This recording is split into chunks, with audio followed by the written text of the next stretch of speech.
I go again, throwing it away. Wore it on my sleeve, wrote you if you stay, babe. But I don't wanna front, can't afford the cap. So if you're down to talk, we can run it back.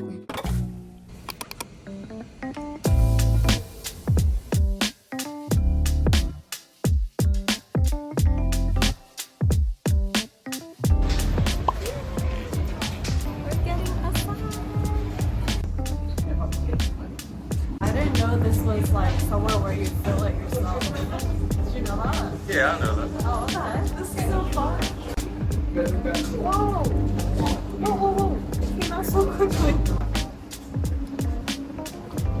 Yeah, I also got too much. Yeah, I think you got too much. Oh, yeah. Very nutty.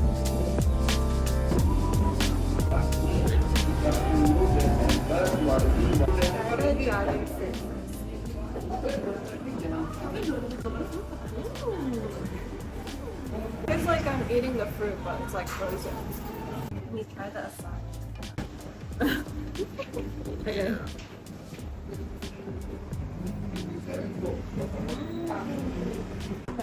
I'm satisfied. This place is good because like you can get however much you want. And this whole thing was actually only $14, which I think is very normal for like a side lunch. Ooh. Yeah, it looks alright.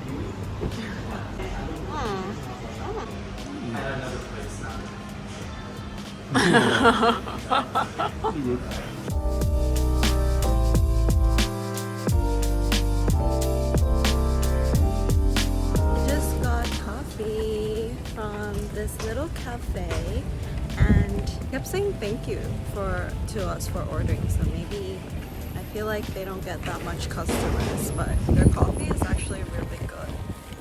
Oh, Camino coffee. Yeah, there you go. Yeah. Currently, right now, actually, I'm filling out our biannual performance assessment. We have 5 performance indicators, and for a product designer in Atlassian, that is craft and skill, so that's related to kind of designs you can produce and how can you present them. Another one is project impact, and that is honestly a big chunk of what we do, is working on projects and how can we move a project forward, make sure that we're creating a solution that is meeting our user needs. So essentially we have these 5 performance indicators where we have to write out a bunch of things that we did to achieve the goal that we set for each performance indicator. So let's say, oh, I'm gonna complete this explore phase where I want to have a proposed solution, and I want to achieve the solution by doing all these different design tasks. So that means that we have to go back and write out everything that we did to achieve the project goal and link in the work that we did to provide that evidence, as well as linking our feedback from our peers to kind of support that we've done a good job in these things. I realize I've done a lot, and that makes sense because work really takes up most of your life. It's 9 to 5, 5 days a week. And I was thinking about why do I feel like I have no time to do anything else? Well, that makes sense because I'm literally putting in so much energy and work into my job. That just explains why I'm always just so tired after work and I can't really do anything else. I'm not saying it's a bad thing. I think I just need to kind of rebalance my energy, save some of that energy for my other passions after work. Hello, update. I just finished work and it's right now 5:37 and I need to head to a dinner reservation with the girls tonight. I'm wearing a tube top from Little Puffy and some long frilly beige pants from Inku. This is my favorite pair of trousers. It's so comfortable but also so flattering. And I also have my favorite summer bag. This is from Charles & Keith. That's the fit.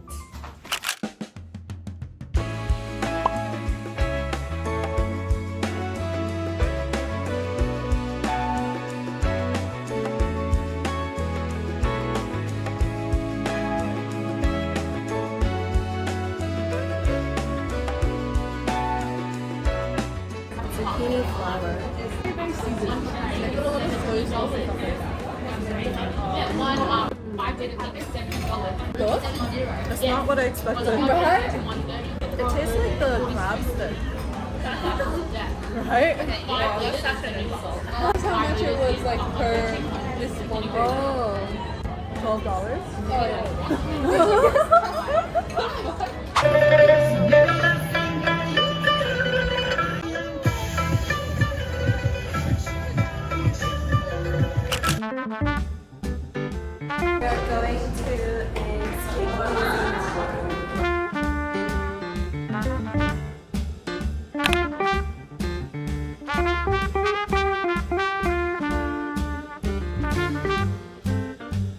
What I need you to do is eat your alcoholic pina colada marshmallow and then do a little bit of light reading, okay? If you get confused, all the instructions are in the book, alright? I'll come back, I'll get a book report from you very soon, alright?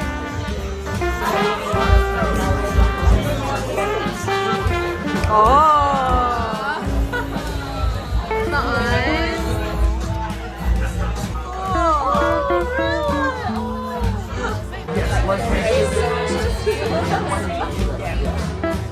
You've got a hot Carlton Carlos, pudding black truffle salami, you've got your soft cheeses.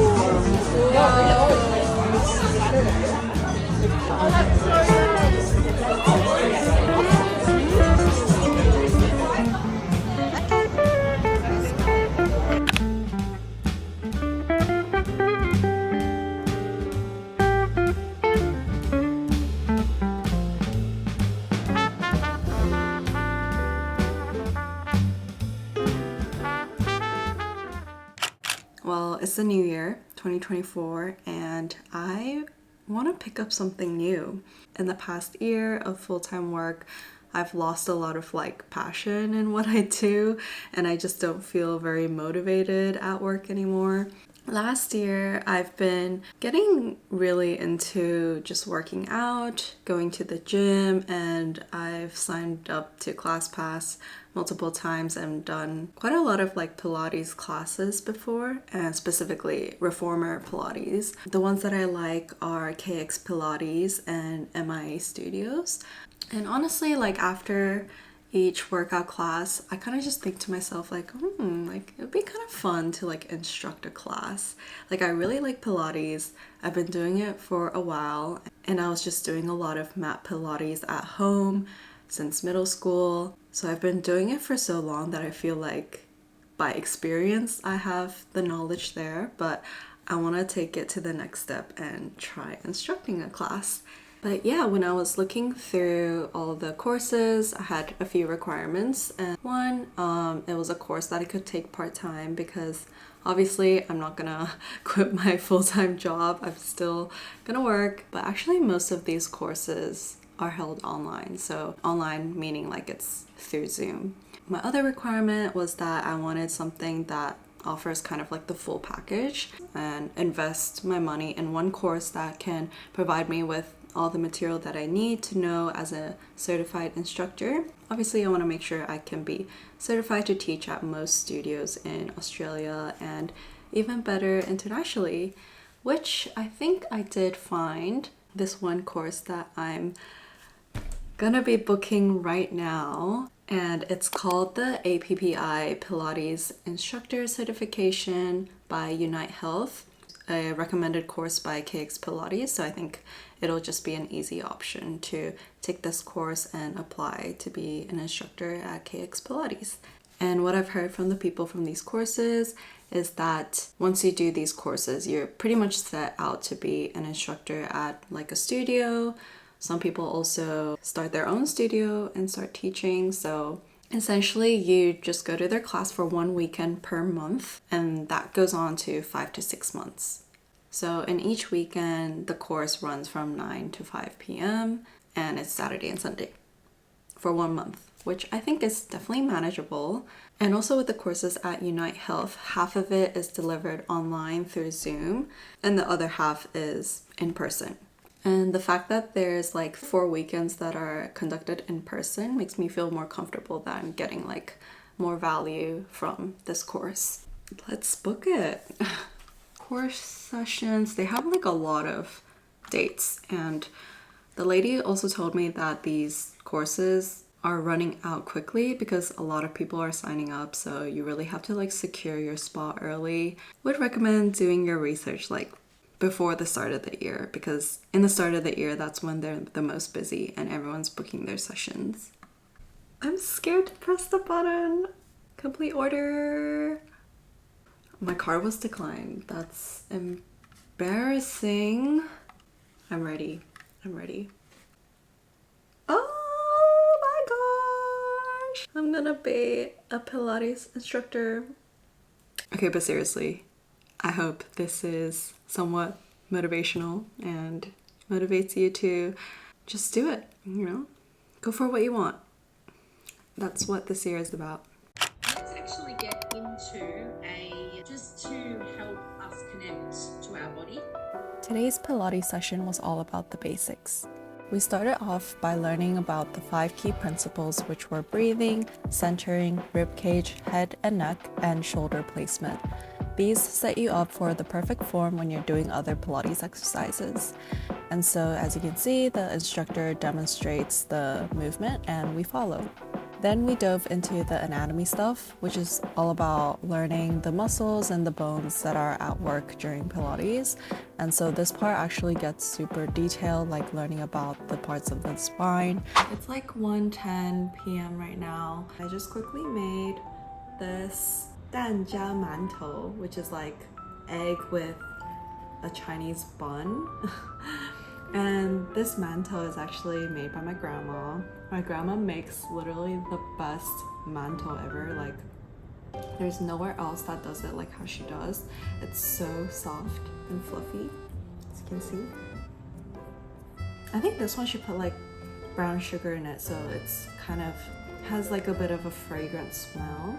And then I just quickly scrambled up some eggs, put some corn, chives, some bit of white pepper and soy sauce, and that's my lunch.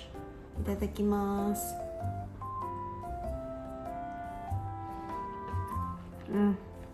Yeah. After lunch, it was time to teach. So we learned how to set up our clients, give teaching cues, as well as watching out for the client's form. And we had to practice these teaching cues to each other in Zoom breakout rooms with some of our other classmates as well. So that was a bit nerve-wracking, but it was really good and super valuable. And that's me practicing the teaching script out loud to myself.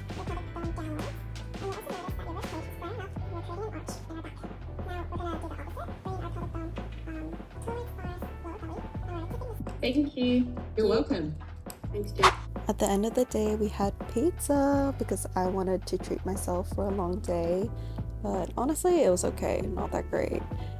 On to the next day, it was all about core exercises. So we started off with a good stretch for our spine.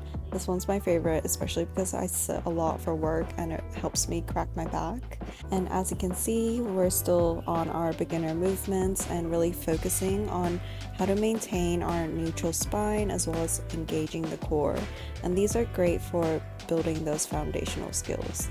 Again, we have our anatomy session, this time learning about the core muscles.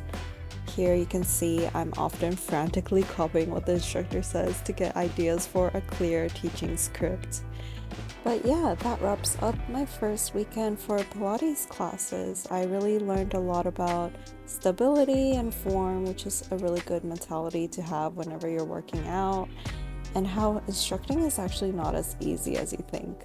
Anyway, if you're interested in more Pilates content, give this video a like and subscribe.